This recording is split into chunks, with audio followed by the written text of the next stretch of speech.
Deep in the bowels of the maintenance sector lies a hungry little furnace. In the 6 years since Jesse first arrived in the house, it has grown a little grouchier, and its attempts to be satiated have grown far more extreme. Today's mission report will cover the background lore of the Firebreak mission Hotfix.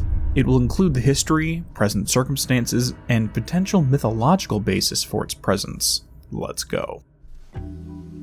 According to the local staff, the exact origin of the furnace is unclear. No timeline is given on when the furnace appears inside the oldest house. As far as anyone knows, it could have always been there. While no one tends to it, the fire never goes out. The most we learn officially is through the eyes of Dr. Edna Pierce. While she is a member of the parakinesthesiology department, she develops an interest in the furnace. Her belief was that it was actually the Vestal, origin point, or manifestation of a Class Omega paranatural entity. The nature and origin of this entity is unknown. However, it appears to be capable of communicating. My name is Dr. Pierce, lead researcher of the parakinesthesiology department. I believe that I've discovered a Code Omega paranatural entity residing within the Bureau itself. Right under our noses. Darling refused to allocate me the budget or resources, so I'm taking matters into my own hands. Let this recording be the proof I need to convince them. The furnace can speak.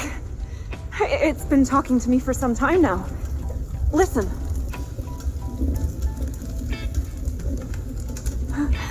Did you hear that?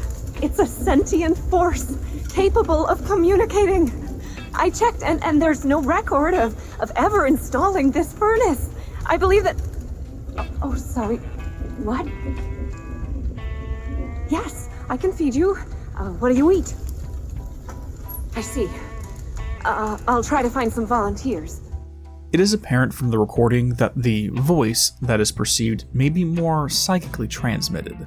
In addition, it appears to demand what sounds like human sacrifice. It is unknown whether it can alter the minds of those it communicates with, considering Dr. Pierce did not find it an odd request to throw people into the fire as some kind of twisted votive offering. Either that, or she had tunnel vision and ignored the human cost, a trait we have seen with Bureau staff before. As an additional background on her, she was on Dr. Darling's shortlist for promotion to dimensional research. It appears she was one of the picks because Edna was later involved in studying the formation located within the Black Rock Quarry threshold. Putting her aside, there are a few data points which may give us an idea about what the furnace actually is. Dr. Pierce's observation is only one. Another comes from a non-official task that Jesse can do to receive a unique weapons mod. Hidden around the maintenance sector are several television sets that have a fire flickering on screen. If Jesse grabs them and throws them all into the furnace, she is rewarded with a mod called the Eternal Fire. The expression alone draws the mind to various spiritual practices. Many cultures would have temples dedicated to the maintenance of these ever-burning flames. According to Stuart McDonald, the world design director for Control, the entire furnace was designed to mimic a Mayan temple, staircases leading up to what can be imagined as the altar to this sacred fire.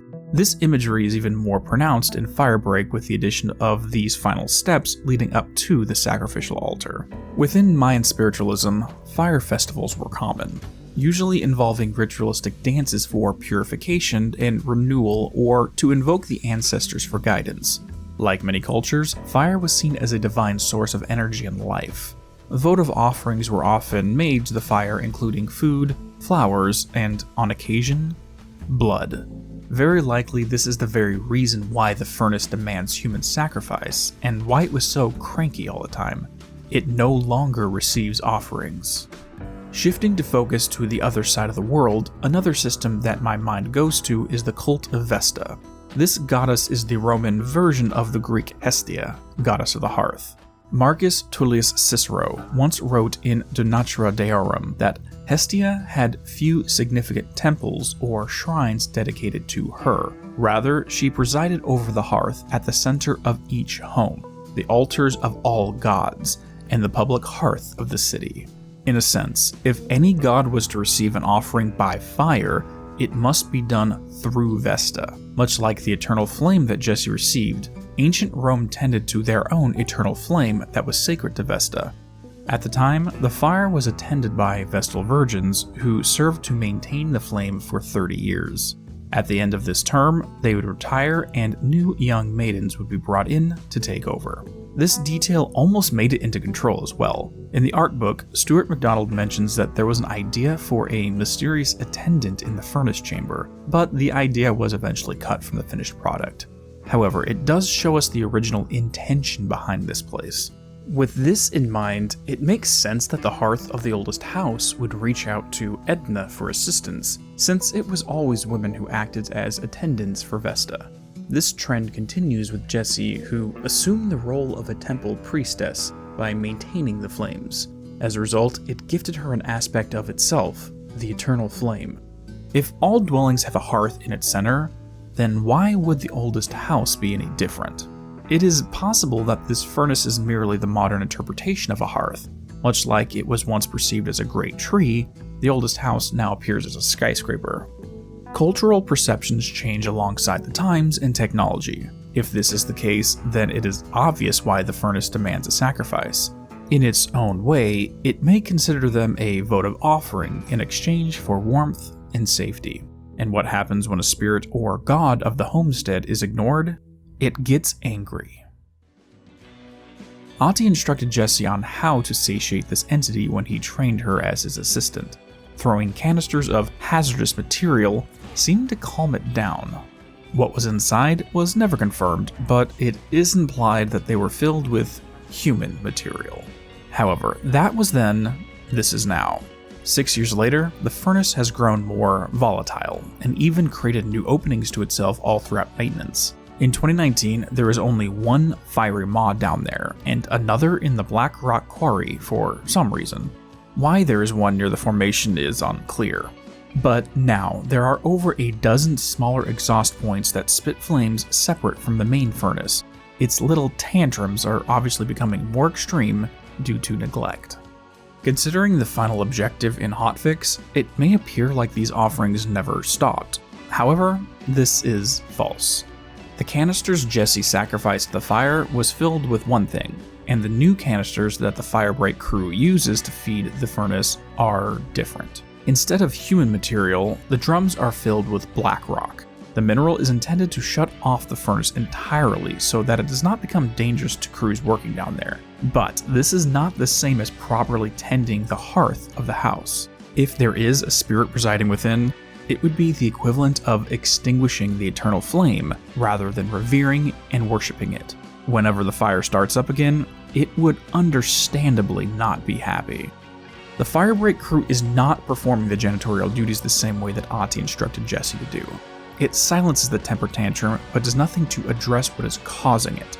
But then again, this is if we use the logic found in the Tennyson report, that the Bureau's thinking has strayed too far from its esoteric roots to truly understand what is happening and how to properly interact with these forces. At the end of the day, can we say for sure that the furnace has motivation as I described it?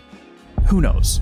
Can we say that if we appeased it with ritualistic, votive offerings, that it would cease all hostile activity? Again, who knows? A lot of this is speculation based upon 1. Mythological similarities, 2. Comments by the world design director, 3. The name Eternal Flame, and 4. The actions Dr. Pierce was compelled to perform. Regardless, it is one possibility that I feel has merit at the very least. I hope this video was interesting and provided better context for what is happening during the Hotfix Firebreak mission. That concludes today's report. Next time, we will focus on the sentient sticky notes that are spreading throughout the executive sector. See you then. Thank you all for watching. If you enjoyed, please drop a like and subscribe to receive updates on future uploads. If you would like to help support the channel, a Patreon has been set up and the link is in the description below. Have a great day and peace be with you all.